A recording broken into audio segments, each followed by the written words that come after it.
எடப்பாடி பழனிசாமி வந்திருக்காரு. 10 மணிக்கு வந்த பழனிசாமிக்கு ஓட்டு போடலாமா? நான் கேட்கிறேன். ஒரு தடவை ஜெயிச்சாரா?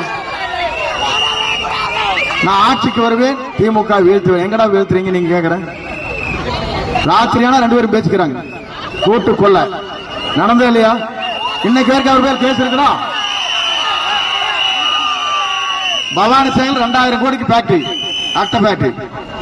இங்க சிங்கம்பேட்டைக்கு பக்கத்தில் இருக்கிற அந்தியூர் இருந்து அம்மாப்பேட்டை போற வழியில 3000 கோடிக்கு அங்க சேகோ ஃபேக்டரி.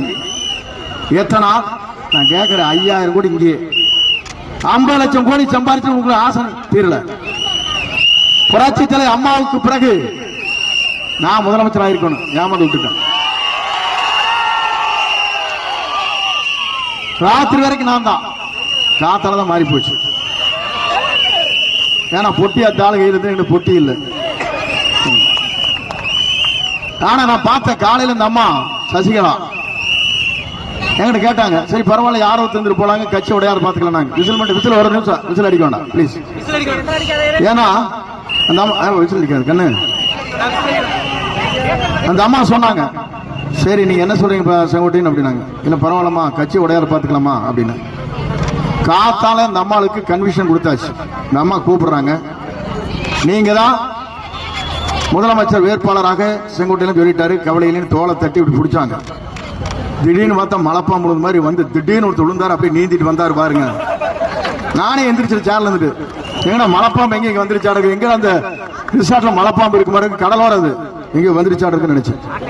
காலை பிடிச்சி கெஞ்சிட்டு, இவள் யார் என்னை கொண்டு வருவதற்கு, இவள் யார் எனக்கு முதலமைச்சர் ஆக்குவதற்கு, எனக்கு தனி தகுதி இருக்கிறார். இப்படி எவனே சொல்லுவானா? அதுக்கு மேல ஒண்ணு, 18 பேர் ஓட்டு போட்ட டிடிவி கழட்டி விட்டாரு, அவரை நீக்கிட்டாரு. 11 பேர் ஓட்டு போட்டா ஓபிஎஸ் கழட்டி விட்டாரு. இவரை காப்பாத்தின பிஜேபிக்கு திருநெல்வேலி அல்வா கொடுத்தாரு 24. அதுக்கு பிறகு என்ன பண்ணாருன்னா, இங்க பிரேமலதா விஜயகாந்த் ராஜ்யசபா கொடுக்கிறார், அவிலுக்கு காலி பண்ணிட்டாரு. ஆனா என்ன பாவம் பண்ண அண்ணாமலை, இந்த அண்ணாமலை எங்கன்னா ஐபிஎஸ் ஆபீசர் பிஜேபி இருக்கிற, அவர் நீக்கினா தான் நான் வருவேங்கிறான். என்னையா உலகம்?